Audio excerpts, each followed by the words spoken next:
nyeri punggung atau biasanya mungkin kita dengarnya dengan kalimat low back pain nih dok. Itu sebenarnya secara definisi seperti apa dok? Jadi LBP itu low back pain itu menggambarkan keluhan ya, nyeri yang terjadi di pinggang bawah. Ya, low back pain ya, punggung bagian bawah. Itu keluhan secara umum yang terjadi. Penyebabnya salah satunya adalah yang kita sering temui tadi. Jadi hati-hati loh ya, yang suka krek-krek gitu tuh, Dokter Haji. Iya. Itu bisa menyebabkan Geser gitu ya dok ya. betul, ligamennya ini jadi longgar.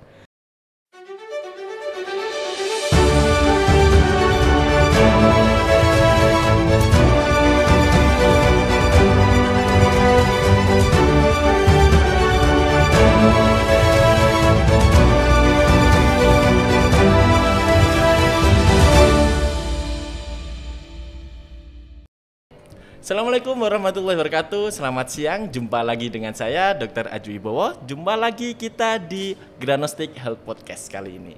Tentunya di Granostic Health Podcast kali ini kita akan membahas sesuatu yang tentunya terupdate ya.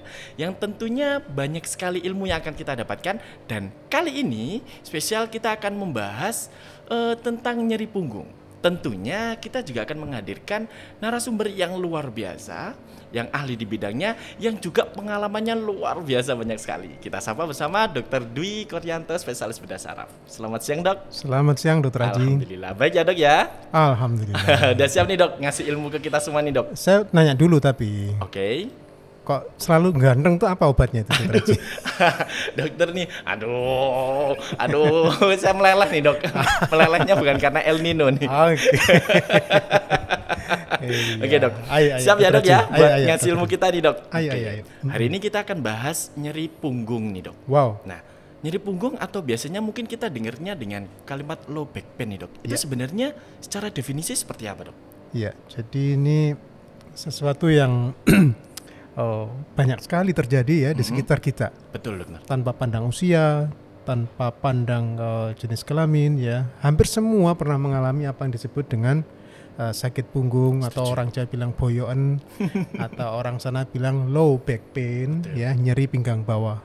Dan itu memang sebagiannya memang harus kita benar-benar hati-hati, jangan sampai keluhan yang nampaknya sederhana dan mungkin menjadi keseharian ya banyak orang itu menjadi sesuatu yang menjadi masalah dalam kehidupannya seperti itu. Oke.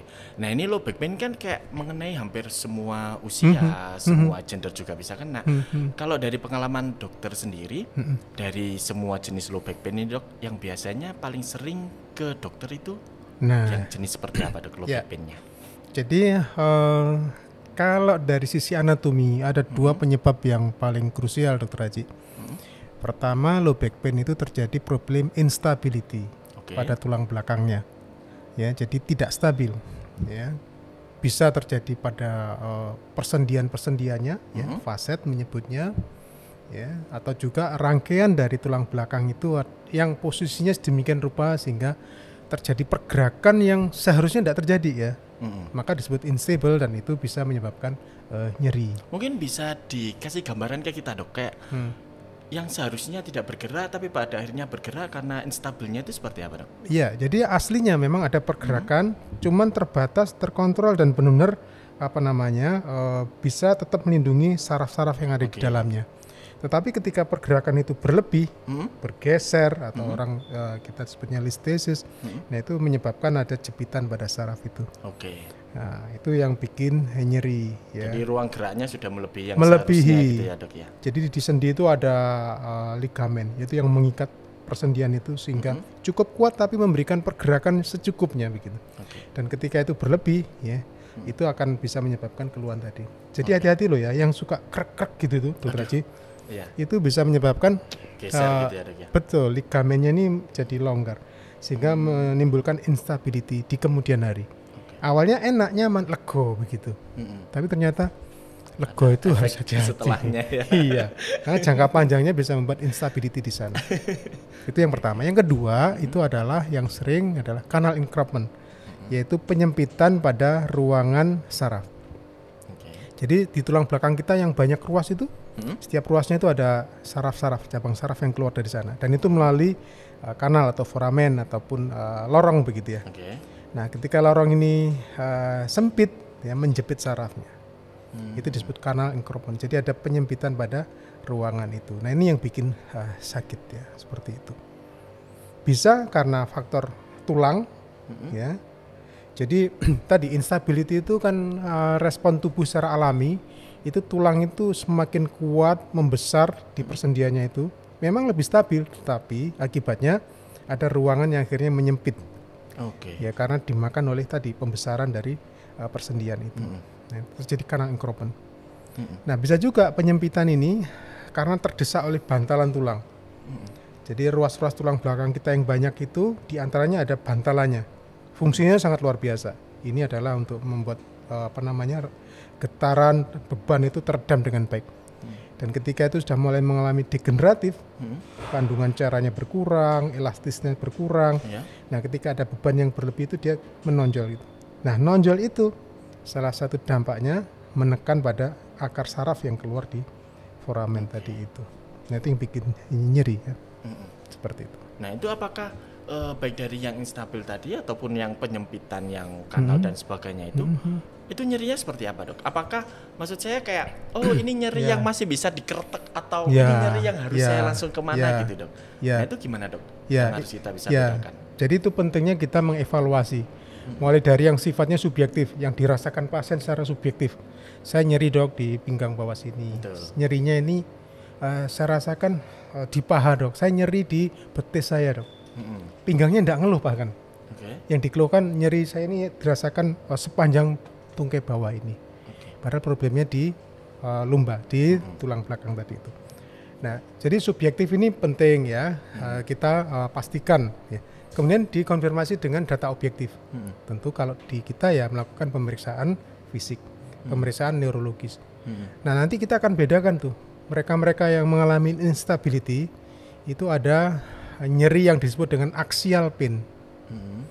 Jadi itu ada problem ya pada ruas tulang belakang dan persendiannya itu. Ya axial pain, instability ya. Nah bisa juga dari pemeriksaan itu kita berkesimpulan, ini lebih ke arah canal encroachment, ya, radicular pain, nyeri yang menjalar gitu. Ya, sumbernya di tulang belakang, tetapi yang dirasakan bukan di situ, tapi justru yang jauh, ya, di paha, di belakangnya lutut, di betis atau bahkan di tumit, ya. Jadi nyeri yang dirasakan sepanjang itu, ini yang disebut radicular pain. Nah itu nanti kita pastikan dengan pemeriksaan fisik itu seperti itu. Baru kemudian ada pemeriksaan tambahan yang ini juga sangat membantu untuk menentukan langkah selanjutnya yaitu pemeriksaan radiologis khususnya adalah magnetic resonance imaging. Untuk melihat penyempitan atau penjepitan tadi itu ya, levelnya, derajatnya, melibatkan komponen apa saja, apakah tulang, apakah sendi, ya seperti itu. Mungkin apakah mungkin di orang awam ya dok ya, yang mungkin pernah saya temuin dan sebagainya, mungkin agak asing dengan bahasa instabil, kanal dan sebagainya. Mungkin mereka lebih sering dengernya kalau nggak LBP ya HNP gitu, saraf kejepit, kecetit. Itu apakah itu yang dimaksud dokter barusan dok? Benar ya, jadi LBP itu low back pain itu menggambarkan keluhan, ya nyeri yang terjadi di pinggang bawah, ya low back pain, ya punggung bagian bawah. Itu keluhan secara umum yang terjadi. Penyebabnya salah satunya adalah yang kita sering temui yaitu HNP itu. Apa HNP? Hernia nucleus pulposus. Yaitu ada herniasi ataupun penonjolan ya pada bantalan tulang. Ya, jadi bantalan tulang ya intinya disebut pulposus itu dia nonjol gitu. Ya, herniasi. Bahkan yang ekstrim bukan hanya menonjol, tapi sampai dia keluar gitu dari kapsulnya begitu. Jadi saraf yang harusnya berada di jalurnya tulang belakang semakin terjepit. Keluar dan makin kejepit. Semakin kejepit. Nah itu yang banyak menjadi penyebab LBP ya tadi, HNP, hernia nucleus pulposus, lumbar disc herniation, saraf kejedit. Nah itu. Nah ini mungkin ini dok.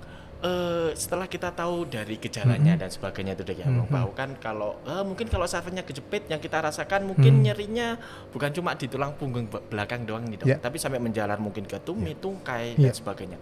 Tapi sebenarnya kapan sih dok kita harus mulai periksa? Apakah ketika nyerinya itu udah menjalar atau nyeri belum menjalar pun kita sudah harus ke dokter Dwi nih? Ya, jadi sebaiknya memang diagnosis dini itu yang terbaik. Ya, karena kalau kita misalnya dengan MRI kita tahu, oh ini ada HNP, derajatnya masih ringan. Kita lebih aware, waspada begitu. Oh berarti ini harus dijaga nih, semua faktor resikonya dikelola. Yang membuat peningkatan tekanan di dalam bantalan itu. Misalnya ya, duduk terlalu lama. Mereka-mereka yang cenderung kurang bergerak sehingga otot ya di tulang belakang ini. Saya kesindir nih dok. Sama. Saya pergi dulu boleh nih dok. Ya, jadi itu problem kita semua. Ya, termasuk juga para dokter ya. Pekerjaannya banyak duduk misalnya periksa pasien lama. Nah, itu akan menghadapi risiko seperti itu. Dia tidak sempat olahraga gitu ya dengan alasan berbagai hal. Karena gini Dokter Haji. Sering nih kita sampaikan kepada pasien juga motivasi untuk mengatasi mengontrol faktor risiko ini olahraga. Hampir semua ya semua bahkan ya, alasan mereka tidak mau olahraga itu nampaknya rasional begitu. Kenapa tidak olahraga? Aduh dok, saya pagi harus ngantar anak. Rasional kan? Oh ini. Aduh saya jadwal kerja saya ini. Udah nggak bisa jawab lagi ya dok. Iya, ya rasional semua tuh jawaban. Ya, tapi ternyata itu kembalinya ke kita masing-masing gitu. Ya. Manage waktunya. Betul, karena semua akan mengalami itu. Tapi termasuk untuk postur waktu duduk atau seergonomis apa kursi itu juga termasuk ya? Sangat berpengaruh. Untuk berat badan juga mungkin dok? Pastilah. Ini semacam curhat sebenarnya ya dok? Iya, karena itu ya yang dialami terus-menerus pada tubuh seseorang ketika seseorang itu ya obes ya, mohon maaf ya. Bolehlah overweight sedikit lah. Untuk menikmati hidup ya. ya. Tapi kalau obes, nah ini memang resikonya cukup besar. Nah ini kan kita sudah bahas faktor resiko nih dok. Mungkin ada beberapa hal selain olahraga yang mungkin bisa teman-teman sobat Granostik ini lakukan untuk menghindari biar nggak sampai kena. Betul. Ini dok. Jadi daily active ini penting ya, karena itu adalah faktor risiko. Misalnya ketika orang itu bangun tidur, maka sebaiknya juga bukan langsung bangkit begitu, dia miring dulu.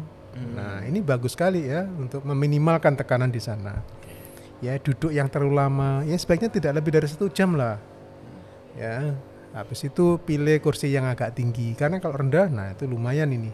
Jadi bungkuk mau gini duduk, ya. nah itu seperti begitu. Ngangkat barang ya, dihindari ngangkatnya sambil bungkuk gitu. Ya, yang bagus posisinya tegak seperti itu. Angkat galon gitu ya dok ya. Apalagi kita lihat ya pemain golf itu ya, itu kan yang diambil kan bola kecil gitu aja. Tapi ketika ngambil dia bertumpu pada sticknya itu. Nah itu cukup bermakna itu untuk mengurangi beban pada tulang belakang itu. Tapi sebenarnya di situ kan banyak organnya dok ya, nggak cuma tulang belakang nih dok. Ada ginjal, ada otot dan sebagainya dok. Sebenarnya balik lagi gimana sih dok cara kita mengenali bahwa oh ini beneran aku masalahnya di tulang belakang, di saraf dan aku harusnya pergi ke dokter Dwi. Takutnya datang ke dokter Dwi ternyata ini ginjalnya, waduh malu dong saya dok gitu dok. Itulah makanya kita perlu suatu pelayanan yang pasien oriented ya. Artinya bolehlah pasien datang dengan apa saja ya, tapi bagaimana kita memberikan opini terbaik untuk kasus yang dihadapi itu. Ya itu kalau memang unit layanan kita, klinik-klinik kita itu memang pendekatannya holistik, sehingga tidak terlalu dipaksakan. Kalau memang bukan bidang kita ya jangan begitu. Jadi yang terpenting menyeluruh. Iya. Jadi penting juga kita punya sistem pelayanan seperti begitu ya, patient oriented, bukan dokter oriented. Ya karena ya tadi di situ banyak ini faktornya, ternyata ada ginjal, ya ada otot ya, ginjal juga ada salurannya juga bikin nyeri seolah-olah seperti di situ. Saya sendiri juga sering ya mendapat rujukan pasien dari dokter yang ahli di bidang ginjal ya. Ya dia screening, oh ternyata bebas ginjalnya tidak apa-apa ya, dan ternyata ketemu HNP. Ya seperti jadi itu. Emang hal itu kayak ya emang kemungkinan bisa terjadi itu sangat iya sangat bisa iya. Tinggal ya kita join, kita termasuk juga ternyata yang kita temukan bukan problem anatomiknya itu ya, problem metaboliknya justru. Oh bisa juga ya. Jadi kan ini ya masih pendekatan. Dan jangan lupa dokter Haji, ada juga pain is perception. Jadi memang anatominya ada sesuatu, tapi ternyata yang menjadi penyebab bukan itu justru. Tapi ketika dia berpersepsi yang ya berlebihan ya pada tubuhnya, sehingga seolah-olah nyerinya seperti itu. Dan itu pendekatannya juga mesti berbeda jadinya. Oke, jadi luas sekali sebenarnya dok ya. Benar. Jadi ya paling amannya kalau kerasa nyeri punggung segera periksa, segera dicari evaluasi ya, diagnosanya, apa penyebabnya, penyebabnya. supaya tidak over dan under treatment. Oke. Terapinya tidak kurang dan tidak berlebihan. Kurang tidak baik, berlebihan juga tidak baik ya. Oke. Nah, ini sebelum kita masuk ke terapinya nih dok, mungkin ada beberapa kayak semacam mitos atau hal-hal yang mungkin kadang dilakuin sama teman-teman sobat Granostik atau orang awam gitu dok ya. Kadang kalau mereka capek, punggungnya sakit, itu kadang di punggungnya dikasih bantal. Nah itu sebenarnya bagus nggak sih dok? Aman nggak sih dok? Sepanjang itu mengembalikan postur normal dari tulang pinggang itu bagus ya sebenarnya. Karena tulang pinggang itu lumbal ya, pinggang bawah itu normalnya dia membentuk cekungan ataupun kurvatura atau lekuan ya ke depan begitu. Dan ketika diganjil bantal di bawahnya itu terjadi relaksasi, mengembalikan kurvatura itu, sehingga ruangan-ruangan saraf itu kembali lebar. Karena kalau dia posisinya tidak membentuk kurvatura gitu, tegak misalnya itu membuat sempit ruangan saraf itu, bikin tidak nyaman. Jadi aman ya dok? Ada baiknya, cuma jangan berlebihan loh ya. Ya.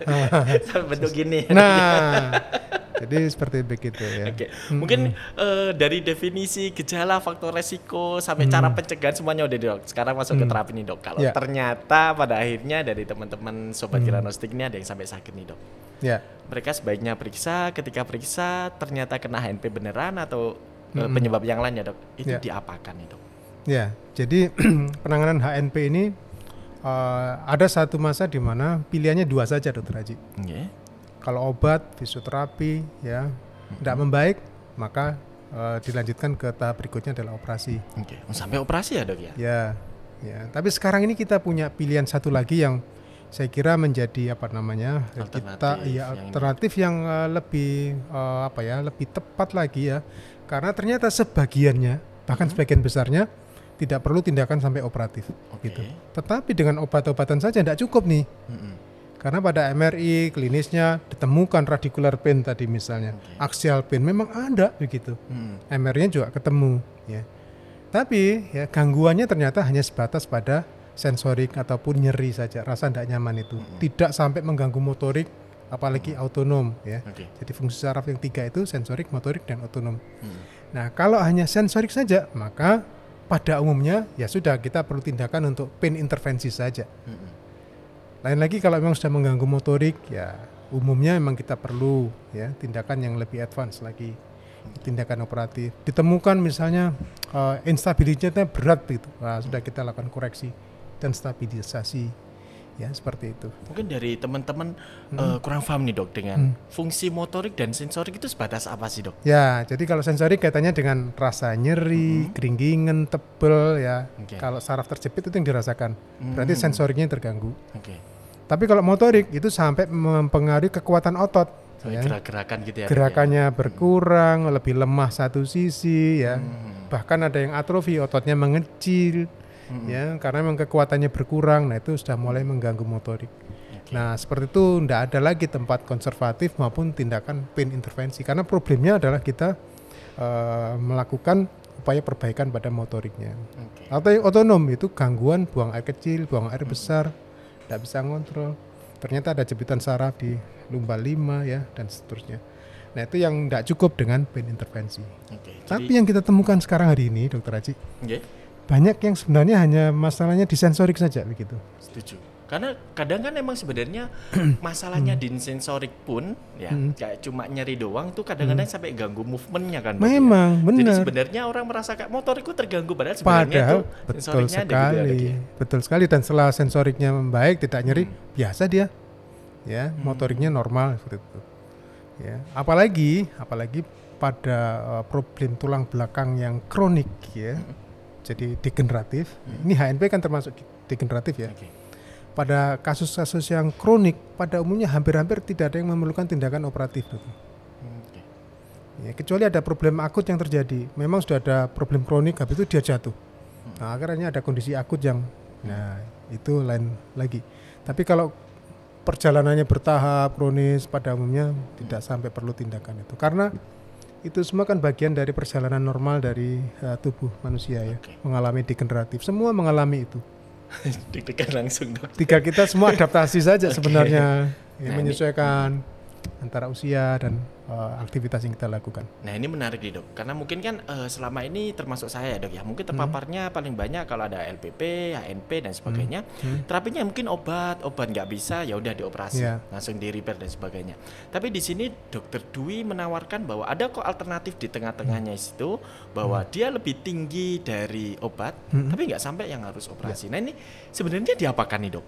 Nah itu yang kita lakukan, termasuk hari ini kita juga ada kegiatan menangani pasien seperti itu, yaitu kita melakukan modulasi radiofrekuensi namanya yang kita punya di sini.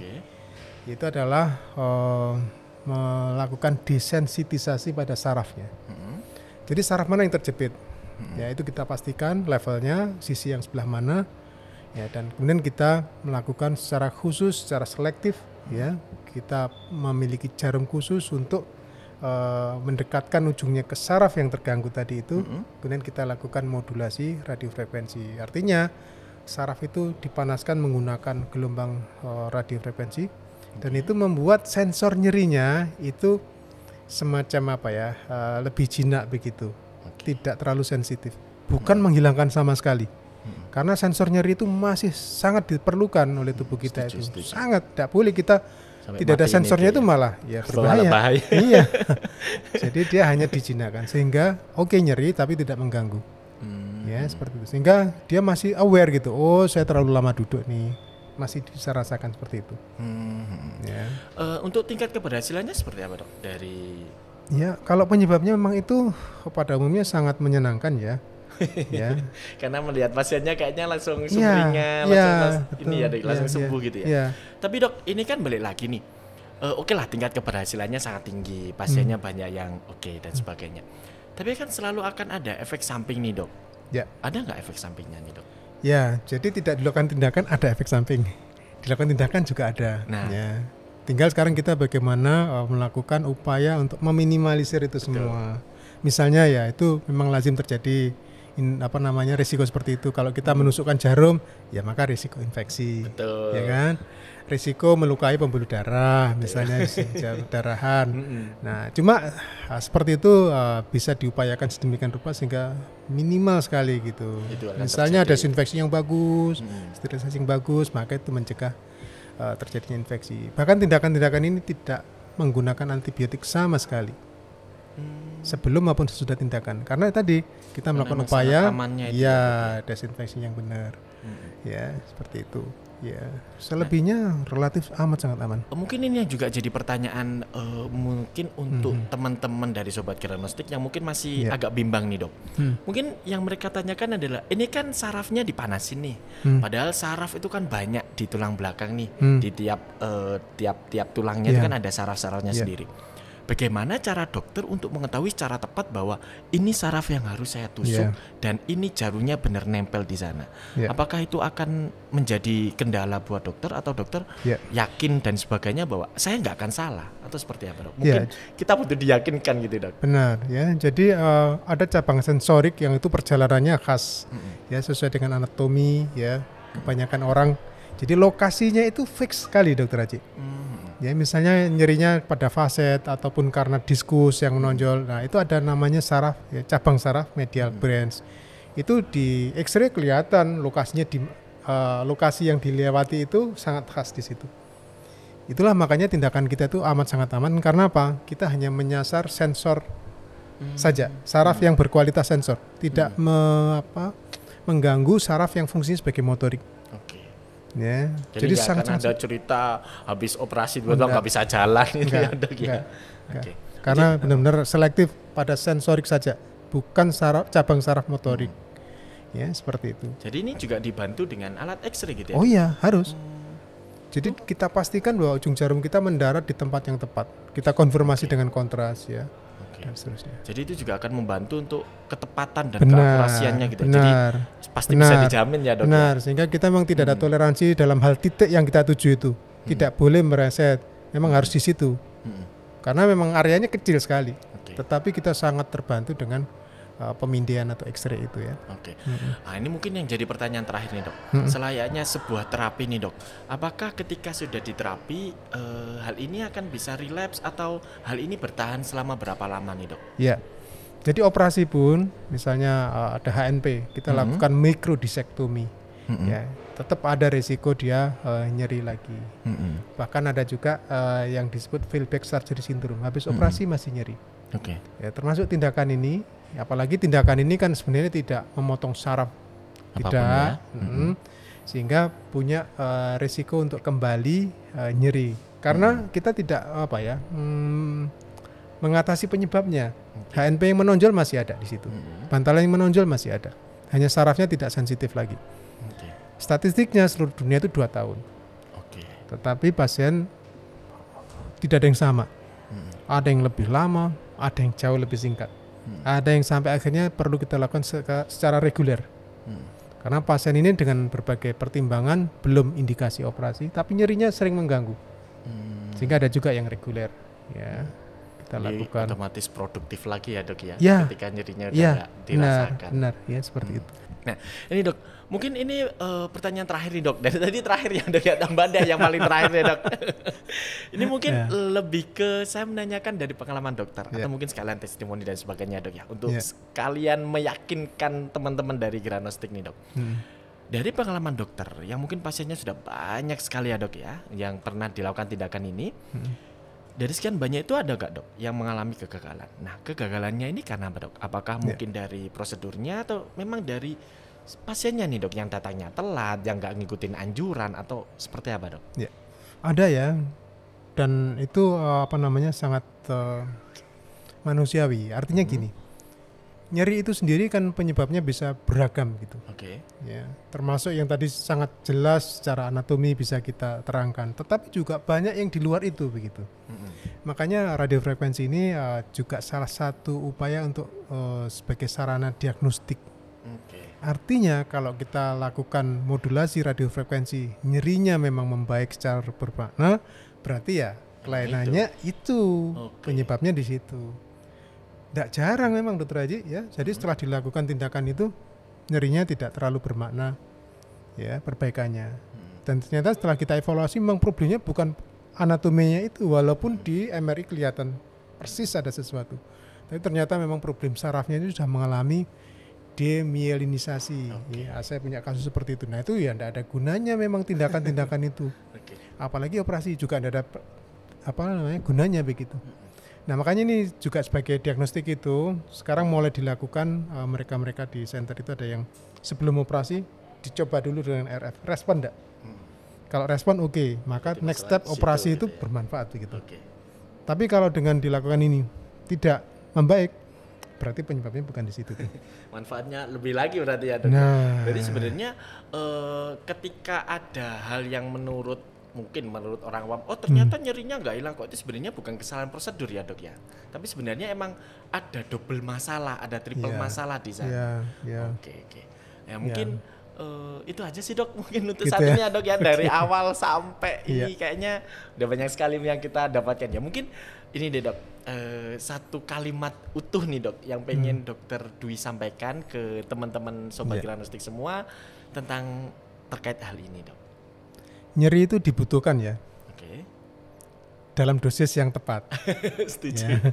Sehingga dengan nyeri itu orang banyak belajar. Dengan nyeri itu orang banyak melakukan upaya-upaya yang lebih baik lagi. Ya, tapi jangan sampai nyeri itu mengganggu.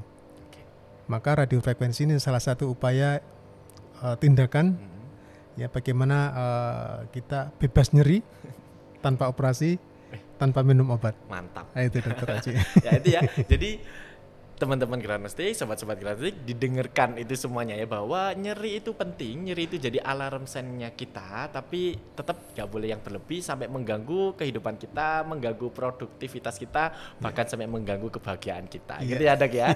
Oke. Makasih banyak Dokter Dwi ya atas ilmunya yang telah diberikan kepada kita semua. Tentunya untuk teman-teman dan sobat-sobat Granostik semua, jangan lupa untuk like, komen, dan YouTube serta media sosial dari Granostik semuanya. Sampai jumpa lagi di Granostik Health Podcast selanjutnya.